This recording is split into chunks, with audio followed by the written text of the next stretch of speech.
So first off, I want to preface that this video is not for viewers under 13.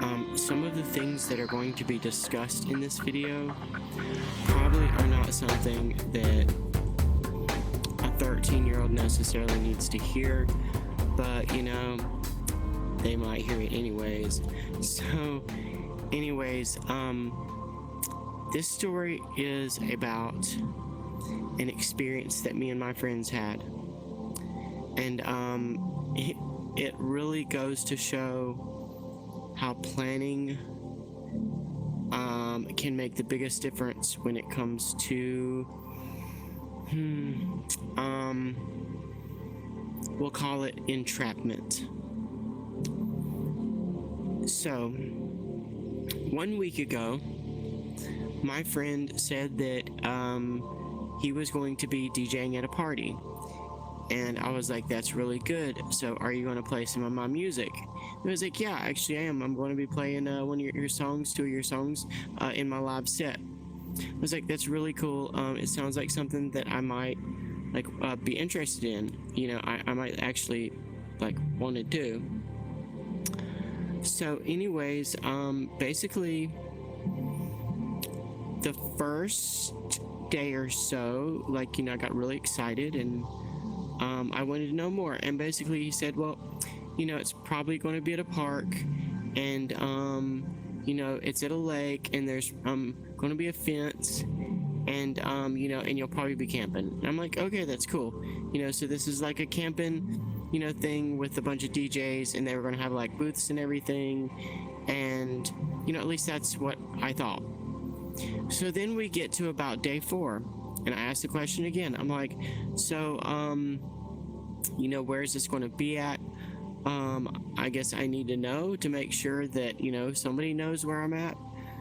So he's like, I don't know, let me make some calls, you know, and we'll figure out where this is.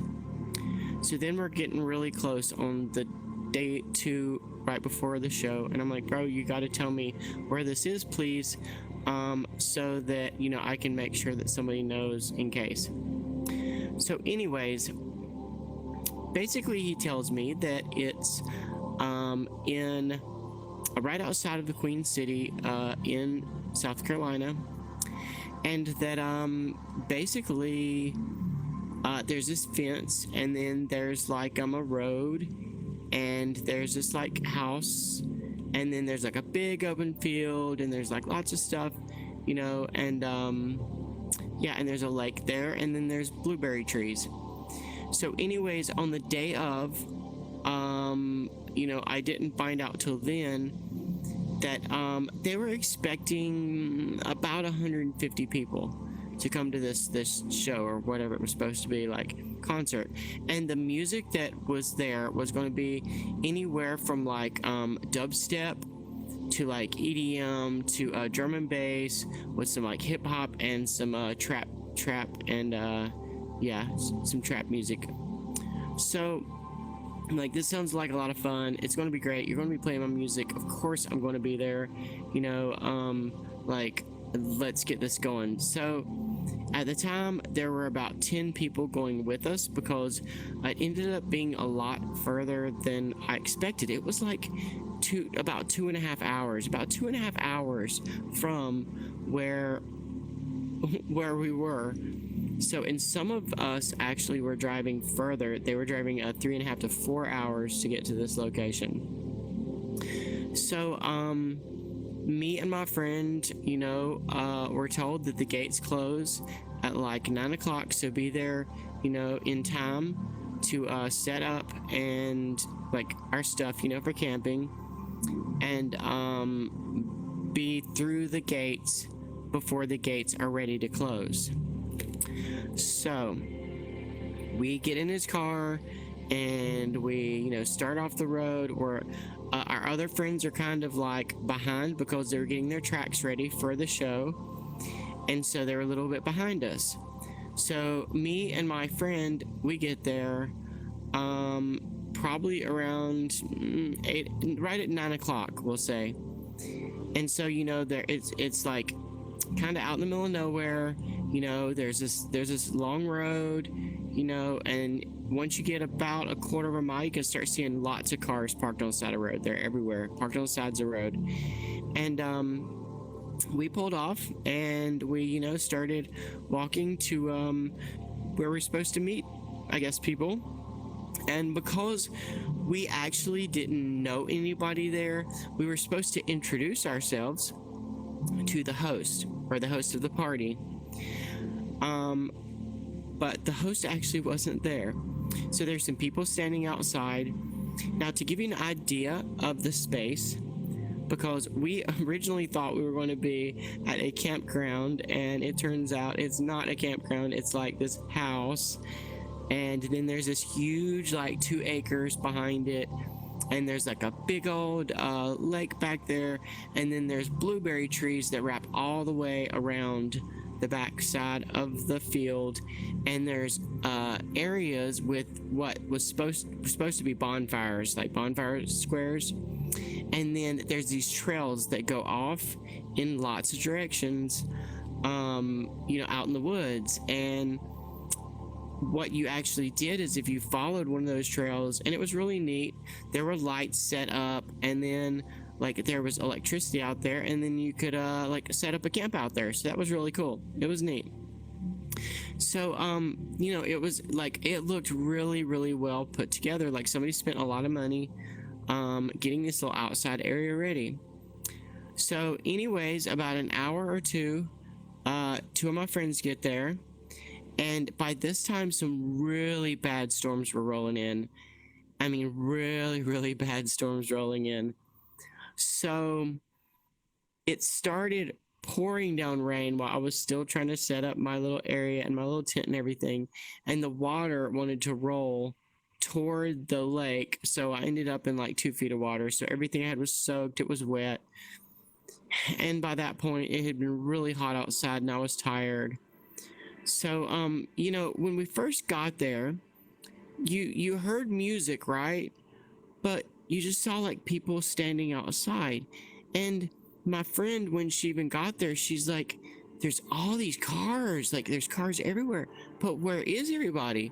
Like they're like, you're the guest, so you're not really, you feel kind of weird about going inside, like you don't, like like unless somebody's like, go inside, get food or something, you just kind of stand outside. And since outside had its own speaker system and had like food and everything you could get, then it was pointless. Like we were fine outside. So anyways, we kept seeing people though, enter and exit this house. And when the storms got really bad, we didn't have much choice but to take shelter under the awning in this house. And again, they spent a lot of time in the setup. They had three stages, but after the storm, one of the stages collapsed. The porta potty was sitting in like 3 feet of water because the back of the place was like a lake now, so there was like water everywhere. It was unfreaking believable. Like there was water everywhere, and all this time they put in with the art murals, and like they had little hammocks and everything was pretty much all just like done. It was all soaked. Everything was pretty much destroyed. Somebody had a big painting on the side that was gone. Anyways, so we're all standing outside, and we're like, okay, well, getting crunky. And one of the things that I thought was really weird was how people were acting. Like, even when we first got there, some of the people just seemed kind of off, right? They, it was like, it's like they're basically, they had to have been on psychedelics. Like, they're kind of not there. And I thought that was really weird. Like, it's, like 8 o'clock in the afternoon, 9 o'clock in the afternoon, and these people can like barely stand up. I get it. People get drunk, but this was kind of different. Like it was different. So, the night progresses on, And I'm standing outside on the, let's say, this little patio with a lady talking about, weirdly enough, her being a dommy mommy. So, okay, so something about this group, and this is really something that I should have said in the beginning. The age range of this group was probably between 17 years old and about like 45, because a lot of people, you know, lots of different age ranges listen to the same type of music. So, basically, you know, there's this huge gap in age range of the people that actually were there. And and again, like, a lot of it too was that people would know the DJs and they would, you know, invite their friends, or, you know, they would know. So because some of the DJs were really young and some of the DJs were older, you know, and all their friends would come, then you had like this mixed crowd of, like, you know, teenagers and, you know, adults and people with kids.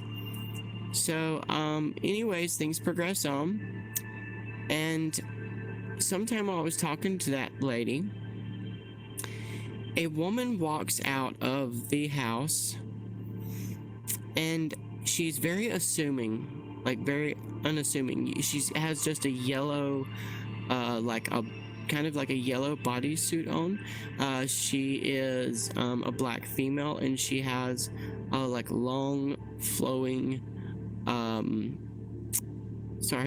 flowing, not dreads, but long flowing braids coming down. And she had this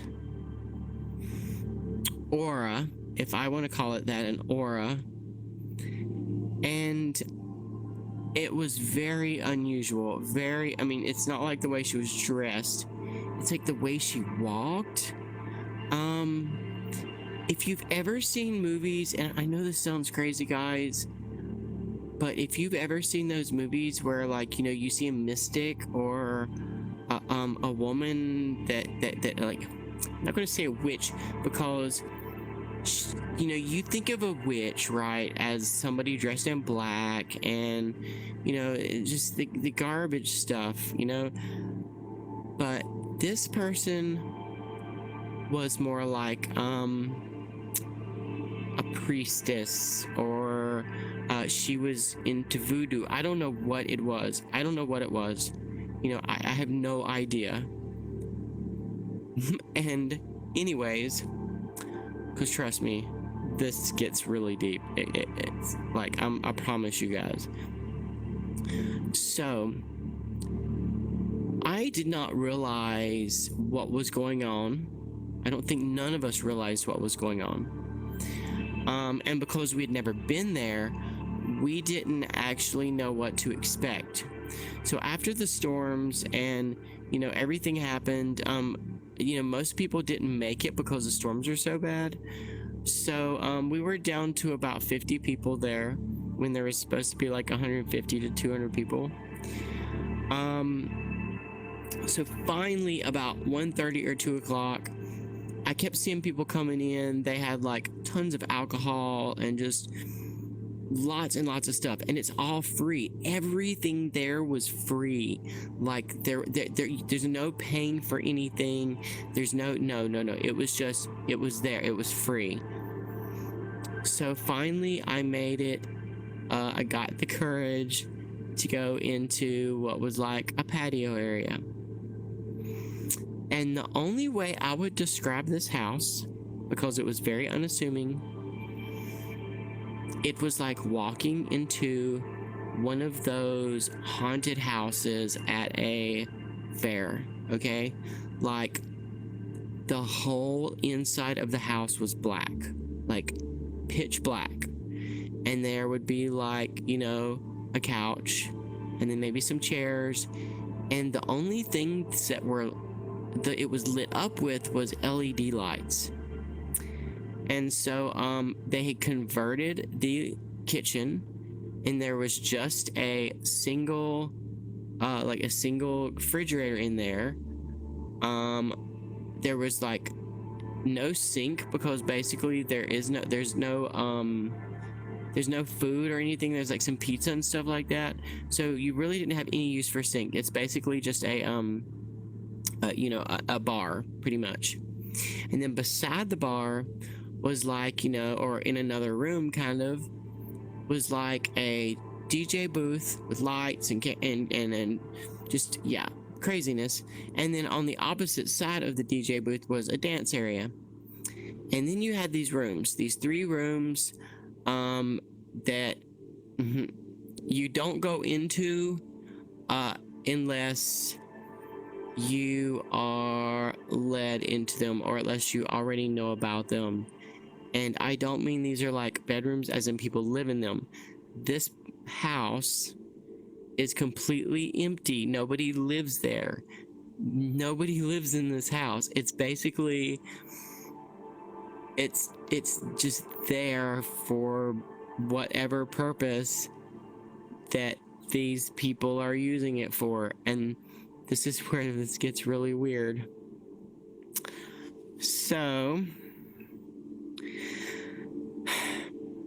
the people on the inside looked kind of like zoned out, right? Like basically, I mean, I heard somebody walk into like what was the living room, and there's only like a couch in the living room and 2 chairs, and again, everything's painted black and it's all soundproof. So even though like these big setup is going on, you can hear it outside, but it's not really loud, but yet still like you got these huge speakers. So anyways, basically what I found out, somebody walked in and they said such and such has had an epiphany, and we think that they have found themselves or whatever, this special thing. Donkey. So anyways, basically what I found out was that all the drugs were free. LSD, acid, MDMA, ecstasy, all of them were free. And what people were doing is they were going into the house and they were dosing up. And they would wait for stuff to kick in, and then they would, like, once they started getting antsy, they would like go outside, smoke a cigarette or do whatever. And of course there was like lots of alcohol. All the alcohol was free. Everything was free. And this was something I found weird, is like these people spent a lot of money like creating this thing. And basically it's like, okay, you have people there that are probably underage, and you basically have an open bar of illegal drugs. So one of the things they kept pushing to us was make sure to drink lots of water. That was one of the things. They're like, drink lots of water. We don't want you to get dehydrated. Drink lots of water. So we went back outside for a little while because I sure as wasn't partaking in any of that stuff. And things started getting really weird because this is about 11 o'clock. So I went to the car, or to my friend's car, and went to go get like a snack or something. And I was like in the car just for a minute, like getting a towel or whatever, because it was hot. Oh my God, was it hot? And it freaking rained like 2 feet. So somebody comes by the car and says, listen, we're going to have you to go inside right now. And I'm thinking, what? And this is weird. Like, so basically they're going from car to car and they're getting everybody out of their cars and they're saying, you have to come in. And then what they do is they lock the gate. And when they basically lock the gate, you can't get out. Now, the reason they say they lock the gate is to keep the police out, because you're kind of a little ways down the road, and what the police have to do is they have to actually park at the end of the driveway and walk all the way down, and then they're going to want to like shine their light through the cars to see if anybody's in them. So if there's nobody in all the cars, then it makes it, then they like somehow just turn around. I don't know, walk toward the music or whatever. But it's about a quarter of a mile, so they really don't want to spend the time to walk all the way down this road. But at that point, you're basically trapped. You can't get out, and because you're supposed to be spending the night, you're kind of obligated to stay there. So we walk back. I walk back, and I go back inside with all these people that are doing all these drugs. I mean, like a lot of these people were pretty out of it. They were out of it. And I kept noticing these 3 rooms. People would get guided into one of these rooms, and it was kind of weird because, like, I mean, what are these rooms? They used to be bedrooms, but now we really don't know what they are. So I went back outside, and this girl that they call Spirit, who was the black girl with the long braids, is out there talking to somebody. And the way that she talks to somebody, because again, all of these kids now are like on like every drug. They've had LSD, they've had Molly, they're like, they're on weed, whatever. They are now like an open book, and they will talk about whatever the freak is on their mind. What's on their mind, their girlfriend, boyfriend, whatever. And this girl would come up, and she would put her hand, she'd put her hand on their hand, and then she would start to talk. And the way that I would describe it is when you're with a psychiatrist, and you're basically, she gives you hints, and then you like basically give up everything. Like, you just, whatever you're feeling, everything about life, who cares? Like, and while she's doing that, she would put a hand on your shoulder, and she would have a hand behind her back. And behind her back was either some type of rune stone, or she would constantly be doing these little finger gestures or whatever. So that was odd. I mean, it wasn't weird yet, but it was odd. And then another guy there kept handing out these what looked like pendants, right? And they would have different signs on them. Each pendant would have a sign on it. And trust me, this is going to get weird. So what happens, about 4:30 or so, I'm getting pretty tired of this, and I want to go to the car, and I go lay down.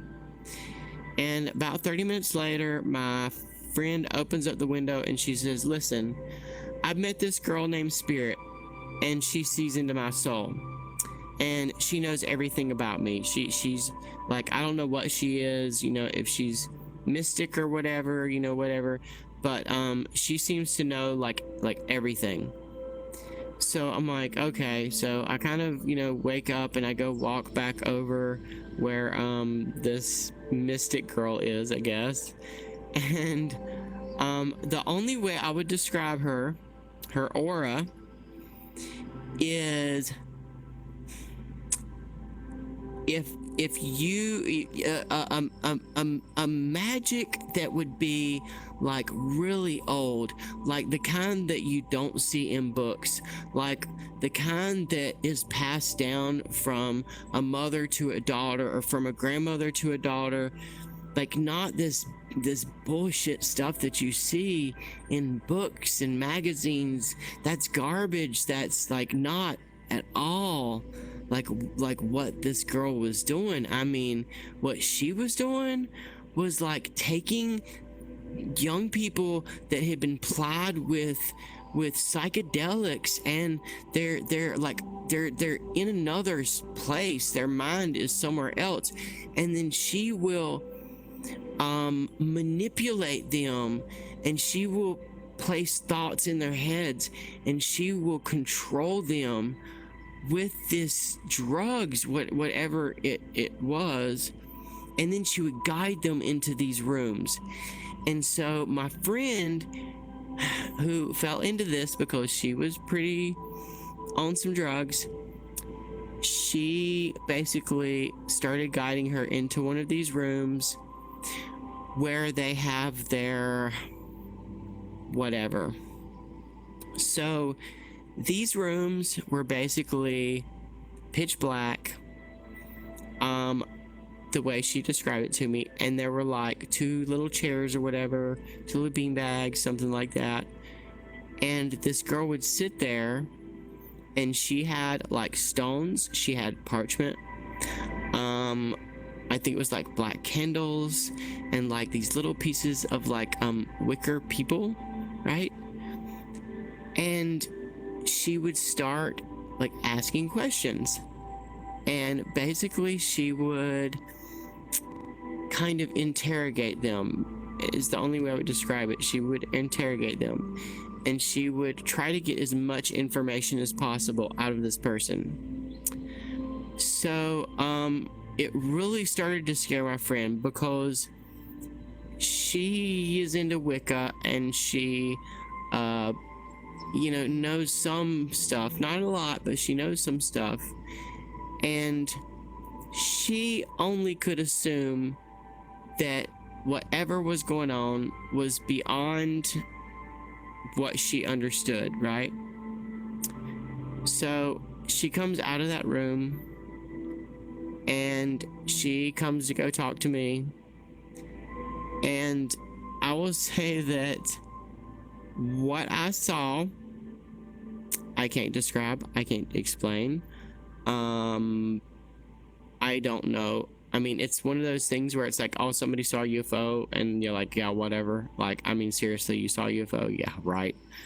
So her eyes, I could see through her eyes. And when I mean that, I mean they were glowing like this green stuff that's out here in front of me.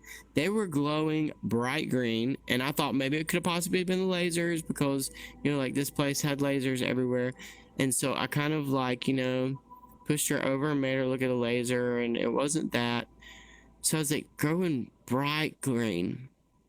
So somebody I talked to said that some drugs can cause eye things to go on, but like something like that, I mean, that's just way beyond anything that that I've ever heard of. I mean, what? So you're telling me that they gave them a drink that basically makes their eyes fluorescent green? I mean, and the way I would describe it is I could like see into her retina, like I could see behind her retina.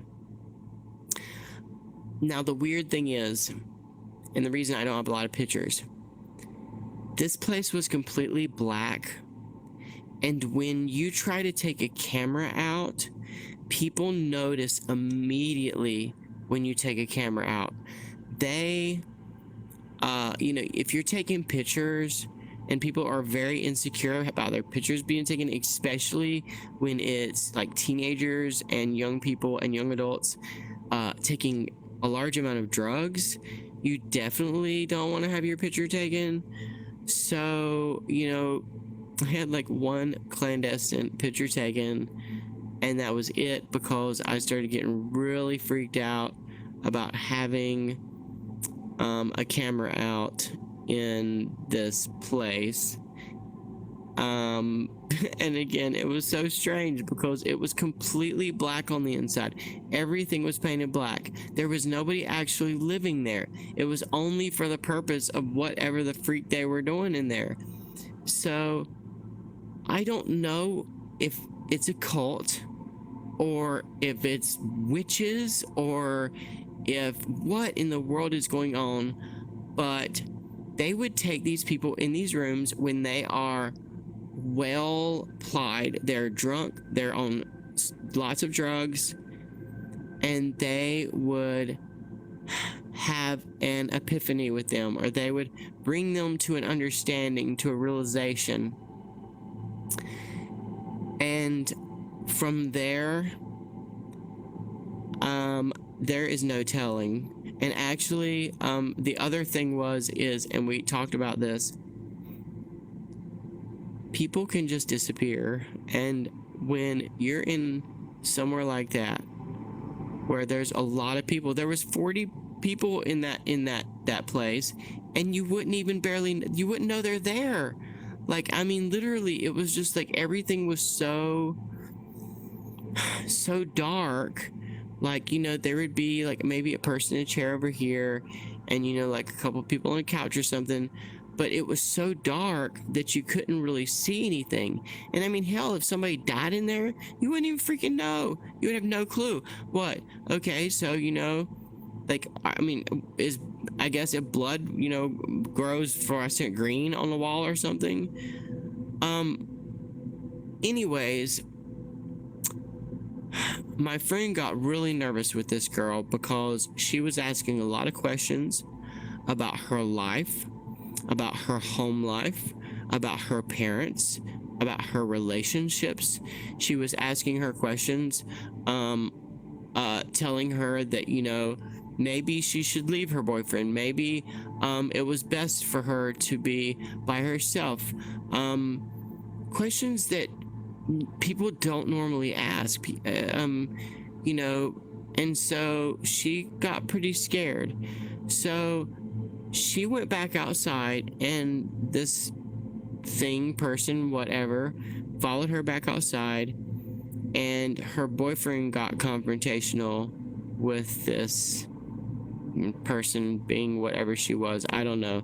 Later on, we all talked about this for a long time, and my friend, who is a Wiccan, seems to think that she was some type of succubus, that she draws energy from other people, and the only way for her to really draw energy from people like that is ply them enough with drugs so that it brings down their aura, their sphere, or whatever. And it may sound completely stupid. But there is no doubt that in that house, if the police would have come, there would have been so many drugs. Like, oh my God, there would have been so much. I mean, they had Molly laying on freaking counters, like it's nothing. It's like, if a cult wanted to indoctrinate people, then an amazing way to do that would be to, number one, have a bunch of young DJs come in, invite their friends, or who are going to invite their friends. We had people driving out from 3.5 hours, 4 hours to get to this place. And then later on in the night, you tell them that they're going to be locked in because the police may come, and you don't want the police to be coming in on the party and breaking it up. And so you're basically stuck there. You can't get out. And then again, another method that they use to get people inside is to tell them, hey, listen, they may be able to see your lighter, they may be able to see your flashlight. Why don't you need to go inside? You need to go inside. Now, what that means is when you go inside, you have the chance of getting plied with more drugs. One of the things they would also do is they would say, hey, you need to drink lots of water. You need to drink, here, have a glass of water. You need to drink lots of water.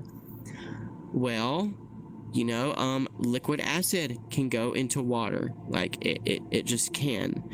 And whatever else they want to put in that stuff can go into water. So these people, and most of them were young, were all being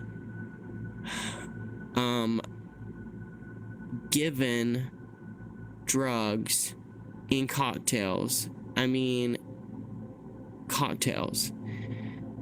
And these people would take them into these rooms. They would do whatever. And I don't mean like necessarily having sex, though I did get from somebody else that some of these women that is something that they would kind of approach, is that things would get intimate and then they would end up having sex with these women, which is another form of like, you know, that stuff, that, you know, Wiccan, black magic, blah blah blah blah, which I know sounds completely stupid, trust me, I know, but the shit happened.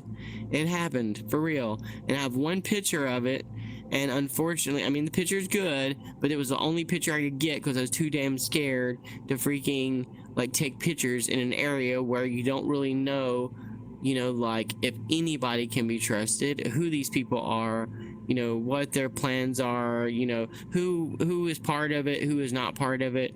Because then we figured out that the guy handing out the weird rune stones was probably in on it, because again, what they're basically doing that way is when you've already been plied by them and they've already freaking blessed all this stuff, or, you know, then you're basically taking a piece of of them with you. So if this woman, whatever she was, wanted to necessarily control you or feel your aura or kind of bleed you, basically, then that's a way to do it, is to have these stones. And they would or one of the more interesting ones I saw was the guy took a piece of television, the projection screens, and he would somehow implant those into wood, and then he would have these little signs on them. I mean, like, it was weird, but whatever. And they were giving all this out for free, and I mean, they're really pretty, really pretty. So you have to then wonder, everything at this party has been free. Pizza has been free, alcohol has been free, drugs have been free, like everything there has been free. Nothing in life is free. Nothing in life is free. So then there must be an alternative motive to the fact that all this stuff, all these drugs, they cost money. And what would be the purpose, the grand purpose of basically getting all these young people into this place, other than to ply them with drugs and either convert them to some religion or to use them in some capacity in whatever misdeeds that they had planned. So we got very lucky because it stormed so bad that a lot of stuff got washed out. We also got lucky that my friend's boyfriend is a douchebag and a jarhead, and he confronted this spirit and told her that she needed to back off, and that he was not going to believe whatever she was talking, and that she needed to back away from his girlfriend, because she was trying to drag her back into that little hole that they were in so that she could ply her for whatever information she needed, or if she could suck her aura or whatever these people were doing. I don't know. It was so far out there. It's like the only thing we could come up with is cult. Just a fucking cult. And somehow they're going to indoctrinate you into this cult. And it starts with the young people. And the experience in all of this is that you're probably going to get invited to some type of party, and your friends are going to be like all super hyper about it, but you don't really know what you're getting into until you get there. And if it's overnight, by 2 or 3 o'clock in the morning, people are going to be seriously messed up. And when those things happen, you are much more susceptible to being effed. Like, and I mean, people will take advantage of you when you are not sober.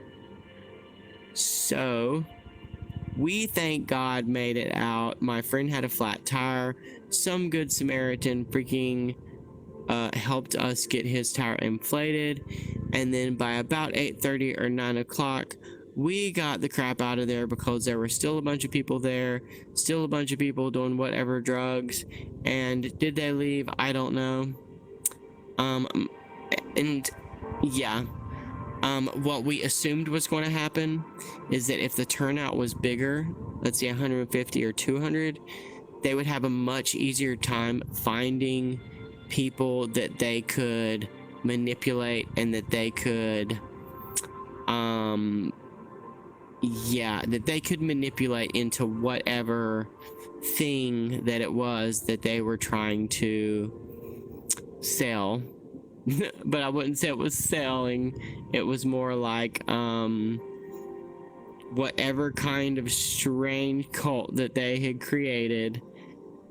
They would give more time and more people and find people that were easily susceptible to things like that. And so this is a warning to teenagers. I know you think it never will happen. Trust me. The last thing I thought was that I'd be freaking walking into some stupid, like, weird drug party where people get super messed up on LSD and shrooms and whatever, and like are tripping their balls off. But it did happen, and the people that did this had quite a bit of money. They put a lot of thought into this, and the only reason that it didn't happen was because of some really bad thunderstorms. And if it wasn't for those really bad thunderstorms, there would have been a lot more people there, and a lot more drugs, and a lot more messed up people, and a lot more people that they could manipulate in the long run and have them believe whatever they wanted them to believe. So anyways, that was just a quick story. Hope you found this useful. I'm going to get off here and yeah, maybe cruise around this this little virtual place we got going on here. Ember signing off.